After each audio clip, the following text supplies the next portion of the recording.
प्रेमानंद महाराज को लेकर जगत गुरु राम भद्राचार्य की टिप्पणी के बाद बवाल छिड़ गया है। महाभारत, धर्म युद्ध, धार्मिक संग्राम, संस्कृति, संस्कृत और संग्राम, मतलब आप कह सकते हैं संतों में संग्राम। कुछ लोग मजे भी ले रहे हैं इस चीज को लेकर। देखो सनातन में क्या एकता है, कितनी एकजुटता है। मतलब संत समाज में ही एक तरीके से धर्म युद्ध की शुरुआत जो होती नजर आ रही है, उसे सवाल है कि पूरे विवाद की जड़ में क्या है। मतलब क्या कुछ लोग हैं जो संतों को आपस में लड़ाने का काम कर रहे हैं? ऐसे विवादित सवाल लोग लगातार पूछ रहे हैं कि संत समाज में क्या गृहयुद्ध जैसी स्थिति पैदा करने की कोशिश की जा रही है। ये सवाल इसलिए क्योंकि प्रेमानंद महाराज और अनिरुद्धाचार्य के बाद जगत गुरु राम भद्राचार्य वो तीसरे संत हैं जिनके बाद संत समाज में धर्म युद्ध की खबरें प्रकाशित होने लगी। धर्म युद्ध, देखिए राम भद्राचार्य का बयान एक पॉडकास्ट में कथावाचक प्रेमानंद महाराज को लेकर था।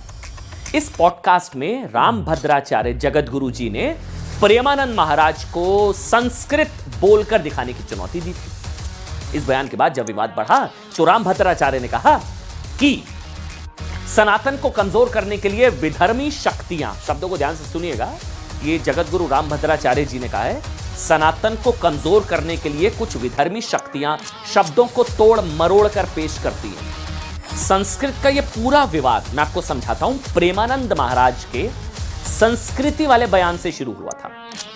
संस्कृति to Sanskrit.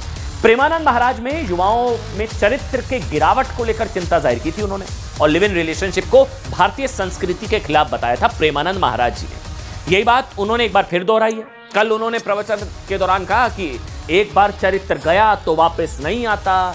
Live in relationship पर हुए एक सवाल में उन्होंने कहा कि एक लड़के से प्यार करो, उसके साथ रहो, उसकी फैमिली से मिलो और शादी कर लो। ऐसा नहीं कि 10 दिन किसी के साथ रहो फिर 10 दिन किसी और के साथ रहो। इससे पहले प्रेमानंद के किस बयान को लेकर बवाल मचा था, उसके बाद उन्होंने क्या कहा था, उनके दोनों बयान सुनिए, फिर मैं आपको बताऊंगा कि ये किस तरह से कहा जा रहा है कि धर्माचार्यों के बीच धर्म युद्ध छिड़ाने का ये कुत्सित प्रयास है। उसकी बात आगे करेंगे, लेकिन पहले फिलहाल दोनों बयान सुनिए। में कोई 2-4 कन्याएं ऐसी होंगी जो अपना पवित्र जीवन रखकर किसी पुरुष को समर्पित होती होंगी। कैसे वो सच्ची बहू बनेगी? जो 4 लड़कों से मिल चुकी वो सच्ची बहू बनेगी? जो 4 लड़कियों से मिल चुका वो सच्चा पति बन पाएगा? तो अब ये हमारा भारत देश धर्म प्रधान देश है। अब जो हमारे देश में गलतियां घुस गई हैं, विदेशी ये माहौल घुस गया है, ये लिव इन रिलेशन क्या है? गंदगी का खजाना।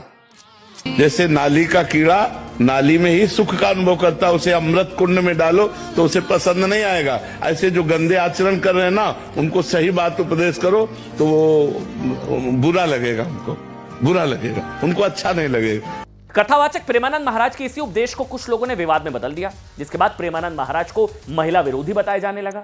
इसके बाद प्रेमानंद महाराज के इस बयान को आधार बनाकर पॉडकास्ट में जगत गुरु राम भद्राचार्य जी से सवाल पूछा गया था, जिसके बाद राम भद्राचार्य ने कहा संतों को विवाद में नहीं पड़ना चाहिए। उन्होंने कहा कि अगर प्रेमानंद को संस्कृति के बारे में बताना है तो उन्हें संस्कृत भी सीखनी चाहिए, क्योंकि जिसे संस्कृत नहीं आती वो भारत की संस्कृति नहीं सिखा पाएगा। दरअसल राम भद्राचार्य जी ने संस्कृत भाषा और संस्कृति यानी कि सामाजिक मान्यताओं के बीच एक परस्पर संबंध स्थापित किया है, जिसने नई बहस को जन्म दे दिया। राम भद्राचार्य जी ने कहा कि संस्कृत और संस्कृति, कल्चर, भारत की 2 प्रतिष्ठाएं हैं। भारत संस्कृति को जानने के लिए संस्कृत पढ़ना अनिवार्य है। बिना संस्कृत पढ़े कोई भारत की संस्कृति को समझ नहीं सकता है। अब देखिए राम भद्राचार्य जगतगुरु के मुताबिक उन्होंने प्रेमानंद को संस्कृत भाषा पढ़ने की सलाह इसलिए दी क्योंकि वो प्रेमानंद के एक बयान से बहुत आहत थे। राम भद्राचार्य के उत्तराधिकारी आचार्य रामचंद्र दास ने कहा कि प्रेमानंद महाराज ने अपने प्रवचन में युवा लड़के लड़कियों के आचरण को लेकर टिप्पणी की। इसी को लेकर राम भद्राचार्य ने कहा कि विवादित बातों की बजाय प्रेमानंद भारतीय धर्म ग्रंथ पढ़ाएं और उसी के अनुसार प्रवचन सुनाएं। जगत गुरु राम भद्राचार्य चाहते हैं कि जो कुछ ग्रंथों, वेदों और पुराणों में लिखा है वही बातें विद्वान संत अपने अनुयायियों को बताएं। दरअसल प्रेमानंद महाराज से उनकी एक महिला अनुयायी ने सवाल पूछा था कि आजकल चाहे प्रेम विवाह हो या अरेंज मैरिज, दोनों ही प्रकार के रिश्ते टूट रहे हैं। ऐसे में माता पिता कैसे तय करें कि उनके बच्चों का भविष्य सही रहेगा, यह पूछा गया था। इस सवाल के जवाब में प्रेमानंद ने कहा था कि live in relationship, bar bar breakup, एक से ज्यादा प्रेमी या प्रेमिकाएं बनाने और छोड़ने की बात कहते हुए असामाजिक व्यवहार उसे बताया था। इसी कड़ी में उन्होंने एक बात कही थी जिस पर उन्हें भारी विरोध का सामना करना पड़ा था। प्रेमानंद ने कहा था कि अब लगभग 100 में से केवल 2-4 लड़कियां ही पवित्र हैं और एक पुरुष को पूरी श्रद्धा से समर्पित होती हैं, बाकी नहीं। हालांकि ये उनके पूरे कथन का आगे का हिस्सा था, पहले वाला हिस्सा किसी ने नहीं बताया। आरोप है कि प्रेमानंद के इसी बयान को लेकर एक पॉडकास्ट में उनसे कुछ इस तरह के सवाल पूछे गए जिसमें उन्होंने कुछ विवादित बातें की, जिसे लेकर उन्हें सफाई देनी पड़ी।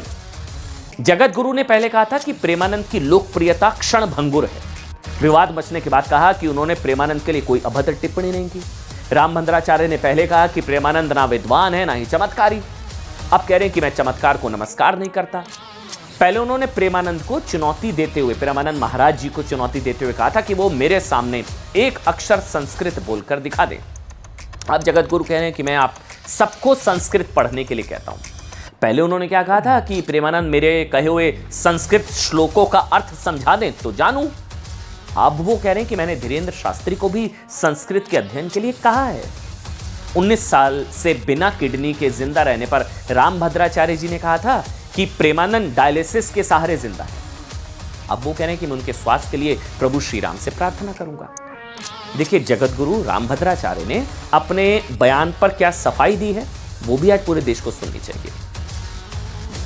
संस्कृत का अध्ययन करना चाहिए। आज जो सामान्य लोग चोला पहन करके वक्तव्य दे रहे हैं जिनको एक अक्षर आता जाता नहीं। मैंने तो अपने उत्तराधिकारी रामचंद्र दास को भी कहा है कि बच्चे संस्कृत पढ़ना चाहिए, और मैं सबको कह रहा हूँ प्रत्येक हिंदू को संस्कृत पढ़ना चाहिए। इसमें प्रेमानंद के लिए कोई मैंने ऐसी टिप्पणी नहीं की है। हाँ, चमत्कार को मैं नमस्कार नहीं करता, ये सत्य है। ये तो मैंने अपने शिष्य धीरेन्द्र शास्त्री को भी कहा, बेटा पढ़ो लिखो, सब लोग पढ़ो।